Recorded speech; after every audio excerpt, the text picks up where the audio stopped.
শুভ দুপুর বন্ধুরা, রান্না করতে আসলাম। আজকে দেখো ইলিশ মাছ রান্না করবো আলু পটল দিয়ে। এই যে এখানে আমি নুন হলুদ দিয়ে রেখেছি মাছে। এই হলো ইলিশ মাছ, আর এখানে আলু পটল কেটে রেখেছি। এই যে একদম, এই যে। আর এখানে আমি এই রান্নাটা আজকে করবো ধনে জিরে বাটা দিয়ে। আমি মাছের ঝোলটা বানাবো। আমি শিলে ধনে নিয়ে নিয়েছি, ধনেটা আমি ধুয়ে নিয়েছি, সেই জন্য ওটা আগে নিয়েছি।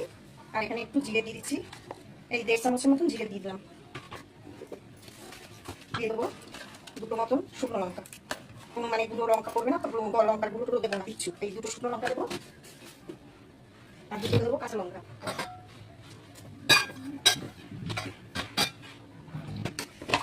দুটো কাঁচা লঙ্কা দিয়ে দিচ্ছি। গরম যা পড়েছে, প্রচন্ড গরম পড়েছে, তার ভাবছি একদম হালকা পাতলা করে ঝোল করবো।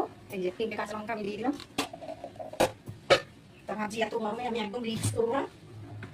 ভেবেছিলাম ইলিশ মাছগুলো একটু ভাপা খাবো, কিন্তু এত গরম তো তাই ভাপা আর করবো না, পাতলা ঝোল করবো।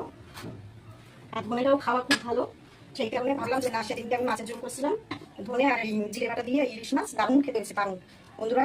মানে কি বলবো, এত ভালো হয়েছিল, সেই কারণে আজকে আমি আবার আলু পটল দিয়ে রান্না করছি। আমি এবার এই মশলাটা মশলা ভাজা বসাবো। তো বন্ধুরা দেখো, আমার মশলাটা একদম বাটা হয়ে গেছে। আর এই মশলাটা খুব মিহি করে বাটা হবে, একদম মিহি যতটা হবে ততটা আমি খেলে ভালো লাগবে, ঝোলের টেস্টটা ততটাই ভালো লাগবে। এইভাবে ভালো করে বাটা হবে, এইভাবে। তাহলে আমার মশলাটা একদম রেডি। আমি এবার একটা তুলে দিই বাটির মধ্যে। মশলা আমার রেডি একদম। আমি এখানে কড়াই বসিয়েছি, কড়াইতে তেলটাও দিয়ে দিচ্ছি।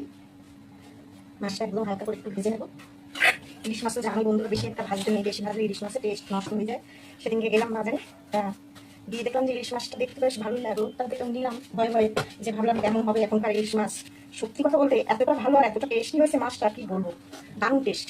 আমি ভাবতে পারিনি যে এতটা ভালো হবে। তাই মাছটা দিয়ে দিচ্ছি।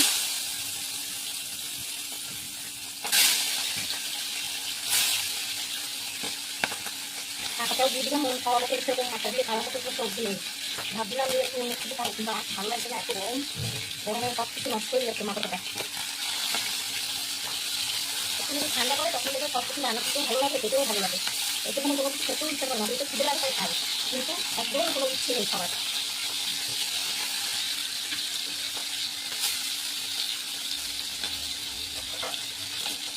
মাছটা আমি এবারে তুলে দেবো, একটু ভাজবো না বলে না,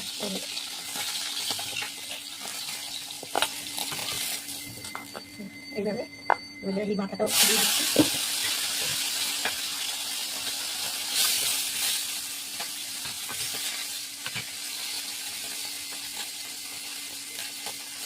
তারপর একটু আলু দিয়ে দিচ্ছি একবারে, তুলে দিলাম। এবার যে পটলগুলো আমি ঢেলে দিয়ে দিচ্ছি। পটলটা খুব ভালো করে ভাজতে হবে। পটলের গায়ে একটু হালকা ডাঁটা করো, তখন মনে হবে পটলটা ভাজা হয়েছে। আমি আর একটু তেল দিই।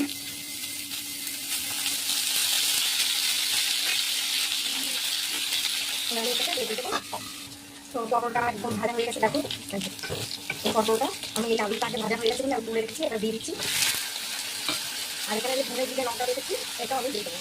আমি এর মধ্যে কিন্তু আদা দেওয়া যাবে না, ঠিক আছে? এই ইলিশ মাছ, সেখানে আমি আদাটা দিয়ে দিই। এই ধনে জিরে একটা দিয়ে খেতে খুব ভালো হবে। খুব বেশি মশলা দেবো না, বেশি আমার বাটা হয়ে গেছে, কিন্তু কম দেবো, দেখ একটু আমি বেশি দেবো। এখন মশলা দেওয়ার জলটা সুন্দর, জলটা আমি দিয়ে দিচ্ছি। পটলটা আমাকে একদম কেটে দিয়েছি, মানে আমার গ্রামের দিকে সেখানে না হয়েছে পটলটা, পেটে তার চাষ আছে, সেখান থেকে গেছিলো মানে রেখেছে, আমাকে এবার খেতে দিয়েছিলাম, খেতে দিয়েছি, ভালো করেছিলাম। আর কিছুটা পটল রয়ে গেছে, তাই ভাবলাম একদম মিক্স করবো, মাকে দিয়ে দেবো, একটা পটল তো একদম, তাই জন্য মাকে দিয়ে দিয়ে দিলাম, একটা পটল হবে। মাথায় কথায় তো নুন হলুদ দিয়েছি, নুনটা দিয়েছি। এই চিলে বাটার যে মশলাটা, এটা টেস্টই অন্যরকম হয়, একদম কোনো মানে গুঁড়ো মশলা রান্নানো কালারটা সুন্দর দিয়েছি।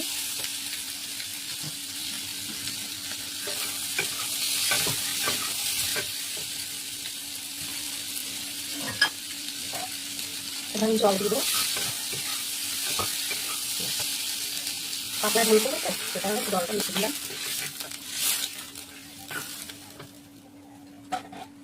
আমি মাছের মাথাটা দিয়ে দেবো, আর মাছগুলো আমি একটু পরে দেবো, কারণ মাছগুলো তো নরম, ওখানে মাছগুলো একটু তাড়াতাড়ি দিয়ে দেয়, মাথাটা একটু সিদ্ধ হতে সময় লাগে, সেই কারণে মাথাটা আগে দিয়ে দিলাম। এবার যখন আলুটা সিদ্ধ হবে তখন আমি মাছগুলো দিয়ে দেবো। দিয়ে দিলাম। আলুটা সিদ্ধ হয়ে গেছে, এবার আমি মাছটা দিয়ে দিচ্ছি। মাছটা একটুখানি সিদ্ধ হলেই নামিয়ে দেবো, আলু এখন গলে গেছে। কাদের এরকম ভালো লাগে আলু পটল দিয়ে ইলিশ মাছ কমেন্ট করে জানাবে, ঠিক আছে?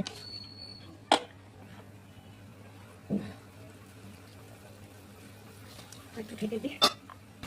ঝোলটা ফুটে গেছে, এবার আমি নামিয়ে দেবো। ঝোলটা শুকনো না, এইটুকুই রেখে দেবো, কারণ এই ঝোলটাকে পাতলাই খেতে ভালো লাগে। এবার এটাকে আমি নামিয়ে দেবো। গ্যাসটা অফ করে দিলাম। হয়ে গেল আমার মাছের ঝোল, ঠিক আছে? আলু পটল দিয়ে ইলিশ মাছের ঝোল কেমন লাগলো কমেন্ট করে জানাবে, ভিডিওটা শেয়ার করে দেবে, লাইক করে দেবে। আর প্রচন্ড গরম পড়েছে, সবাই ভালো থাকবে, হ্যাঁ ভালো থাকার চেষ্টা করবে, ঠিক আছে? আবার